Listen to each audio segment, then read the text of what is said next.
And this is Background Briefing, available 24/7 at ianmasters.com. And joining us now from Bangladesh is Christine Fair, a former United Nations political officer in Afghanistan and a professor at Georgetown University Security Studies program who specializes in South Asia security issues. She's a member of Women in International Security and the American Institute of Pakistan Studies, and her latest book is Fighting to the End, The Pakistan Army's Way of War. Welcome to Background Briefing, Christine Fair. Thank you for having me.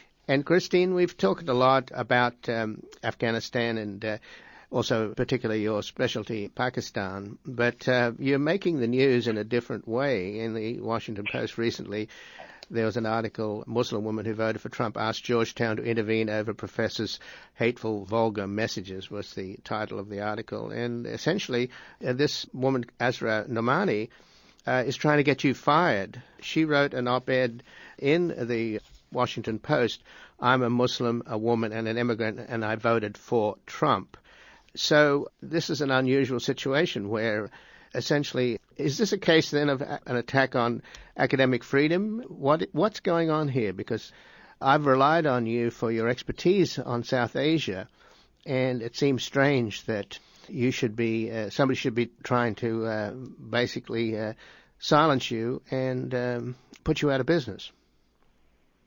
So I think there's a couple of issues. One, for the most part, and I'm not going to mention her name, to give her more oxygen actually fuels her. You know, this particular individual is very well connected to the most right wing of media, and so she has an inordinate ability to marshal some of the most abrasive vulgarians in our civil society. And the depiction of these events that has been published in these right-wing accounts is far from accurate. So let me tell you actually what did happen. And actually, you're the first person to actually carry my account of this. Even the Washington Post did not accurately reflect the sequence of events. On November 22, I wrote a series of tweets. They are all available in the Daily Caller. What's not reflected is the fact that they only provided my tweets. In fact, this was an exchange back and forth. So she was able to curate the tweets to make it look as if this was simply a screed. But the important thing to note is that all of those comments were on one day, November 22. She did not report any discomfort to Georgetown until December the 3rd. And actually what had happened was that I had noticed that she had reached out to a scholar who was studying journalists and how they were treated when they attempted to cover the Trump campaign. Now, she did not tag me, and this was deliberate. What she had said to this scholar was that, one, she is a journalist, two, that she was covering the Trump campaign, and that, three, she had received hate speech from me. And she had included in this tweet to this scholar a redacted version of our direct messaging session, which is, of course, private. And she gave the impression that I had actually DM'd her out of the blue with this now notorious expression, FO and GTH. And when I saw this, I immediately tweeted to the professor, and I had, of course, tagged her saying that, A, this is completely false, that the individual in question is not a journalist. She has not been she has not had a Wall Street Journal byline in about a decade. Two, she was not covering the Trump campaign. She wrote an op-ed defending her vote for Trump. And three, I did not initiate this direct messaging. In fact, my direct message was in response to her messaging me in a message that was unwanted. I read her saccharine, triacly direct message to be akin to one of those messages an ex-boyfriend sends you saying that you want to be friends. And I was very clear that her contact was unwanted. Immediately upon my calling her out for this misrepresentation, she began tagging everyone at every possible organization at Georgetown. She would have, in fact, I think, tagged the cafeteria if she knew what the Georgetown dining hall IDs were. And immediately upon my calling her out for this misrepresentation to the scholar, she began not only tagging Georgetown, but she actually began writing to the head of the SFS faculty as well as the head of the Security Studies program. So what's actually interesting is that all of the subsequent tweets I had was actually defending myself against her effort to silence me by appealing to my employer. And so the Daily Caller gives the impression, in fact, they said explicitly that I went on a 31-day meltdown. The irony is it's actually her that went on a 31-day meltdown. She literally has harassed my employer since December 3 until today. It's really astonishing. But hasn't this woman unleashed all of these right-wing pro-Trump trolls? And haven't you been harassed? And haven't the police had to come to your home? I mean, this is what... Yes. Well, so, and of course, look, anyone who knows this woman knows that this is her modus operandi. I am not the first, and I am not the last. She gives the impression that she is the victim here, but anyone who actually studies the evidence, I have not made any effort to silence her. And of course, being grown-ups here, no one can receive comments on Twitter that you don't want to read because there is this block function. I blocked her ages ago. To this date, she still has not blocked me. She lives on perpetual victimization. This is her sole job. Every controversy that she can generate and sustain is really her only way of making a livelihood. So the irony is that she is telling everyone that she is being bullied by me, which is completely preposterous. I, on the other hand, have received some incredibly vicious mail, one of which actually did merit a direct threat. It was actually pretty startling. The police did come to my home. This particular threat is being investigated. Most of the email that I've received are actually very clever in that they skirt the legal definition of something that's reportable. Some of the most vicious emails have said things like, you should go to a football field, put a gun in your mouth, and pull the trigger. Some of them, and so one of the things that the Daily Caller does, of course, is that they put in these so-called dog whistles. And one of the dog whistles that they put in, I'm actually very proud of. I am a proud vocal supporter of the Black Lives Matter movement. I am an ally of BLM, and I say this with pride. They obviously put that in there in hopes that some of the more violent and racist elements that would read the Daily Caller would email me. So the irony is that I have received emails from racists, from misogynists. Some of these people have actually emailed me from their employer's servers. So if I wanted to reciprocate, I could actually report about 300 people to their employers. However, I don't play that way.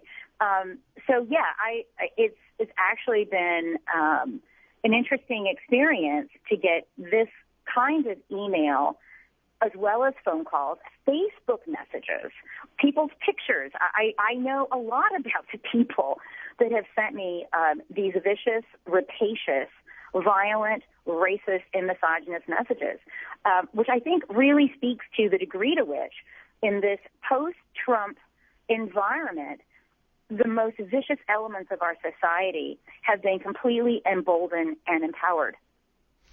Well, I think our audience are probably wanting to know why this is a big issue, and I think it is a big issue because we are heading into this new environment, and that essentially a supporter of Trump who has made a big deal out of her being a Muslim woman who voted for Trump is trying to basically fire a scholar of the Middle East who has a very a storied reputation. And the reason that I talk to you often as I can whenever Pakistan and Afghanistan is in the news is because of your expertise.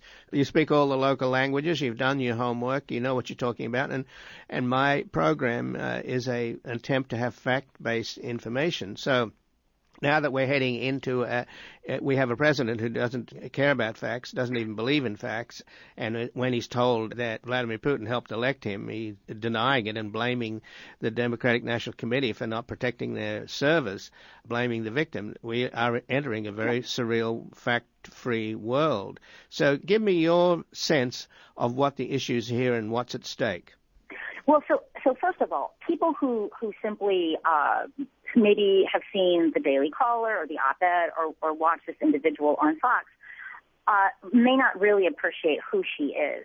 In fact, though we were, I would say, we were professional social acquaintances some years ago. In fact, I had a falling out with her years ago. She has promoted some of the most hideous Islamophobic positions. For example, before congressional testimony, she actually said that women who wear hijab are on a trajectory of radicalization towards terrorism. She has absolutely excoriated Muslim women who wear hijabs. Now, as a woman in general, I'm tired of being told what I should or should not wear. My Muslim friends who choose to wear hijab, they confront pressures from all directions. The last thing they need is this individual telling them that by choosing to wear hijab, they are on a radicalization path towards terrorism. She actually said this in congressional testimony. In 2010, she advocated profiling Muslims. And of course, she supports the registry of Muslims advocated by her presidential candidate of choice. So this is an individual who has positioned herself as the Islamophobes' favorite Muslim. She confirms for them all of their deep-seated fears about Muslims. And so well beyond her op-ed, I have had issues with her. Anyone who follows me on Twitter or is a Facebook friend knows that I am an indefatigable supporter of religious freedoms, even though I am an atheist. I am an indefatigable fighter of Islamophobes on social media and elsewhere. So it is extremely ironic that an individual who has spent much of her last several years pandering to Islamophobes has filed a bias charge against me at Georgetown based upon the fact that she is a Muslim. So that's the larger context of who she is and how she is trying to situate herself. I have been concerned for some years, and you have known me for, my goodness, now 15 years. That's how long you and I go back. Yeah. I have opposed both the left and the right's efforts to use personal speech to undermine people's employment. In other words, this creeping invasion of the nanny state. All of us who are not, children of trust funds need our jobs. And so if people can appeal to our employers to silence speech, then essentially our First Amendment rights are vitiated. And so, to be honest, both the left and the right have done this. I have been assailed by people like Glenn Greenwald. He has organized a similar campaign because I dared question his lack of evidence for his anti-drone position in Pakistan. So I've been pilloried by both extreme elements on the right and the left. But the tactic is the same, to try to appeal to your employer to silence you. And if we don't fight back, our First Amendment right is absolutely vapid because we all need a job. And if our employers are going to assume that we represent them 24/7, then we essentially forego our rights to speech. And the First Amendment wasn't meant to protect polite speech. The First Amendment was intended to protect all speech except, obviously speech which is intended to imminently incite. Like crying fire in a crowded theater. Exactly. But in general, though, what I find extraordinary about this and what concerns me as we approach the inauguration of President-elect Donald Trump, given this extraordinary report that came out. It's unprecedented, the depth and nature of this intelligence report, which any normal person would be shamed into essentially resigning and saying, I'm sorry, I'm not a legitimate president. I was elected by a foreign enemy. But one of the things that is in that report is the use of Vladimir Putin's use of what they call troll farms, of unleashing Russian trolls. Now, this woman, because of her right-wing contacts and being a part of the right-wing, she's a perfect exemplar because she's a Muslim woman who voted for Trump. So they make the most of that and put her front and center, as they do with African Americans, like the guy that's going to be the head of HUD, Housing and Development. Yes, Mr. Carson, who actually said he wasn't. He actually said what? Well, you may recall that he said he wasn't qualified for that job. Oh, Remember, right. He did run for president. Right. So there's. Right. But let's find humor where we can. But the issue of trolls, I mean, they've essentially, the Trump people have unleashed these trolls on you, or she has, and this is a kind of echo chamber trying to get you fired, right? So, I mean, there are a couple of things. So one, as you know, I am no wilting Willie. I am certainly not I'm certainly not a snowflake needing safe spaces. I mean, Pakistan's intelligence has threatened me, right? Routinely, when I write an op-ed advocating, for example, the United States should declare Pakistan to be a state sponsor of terror, you can see on the comments that I get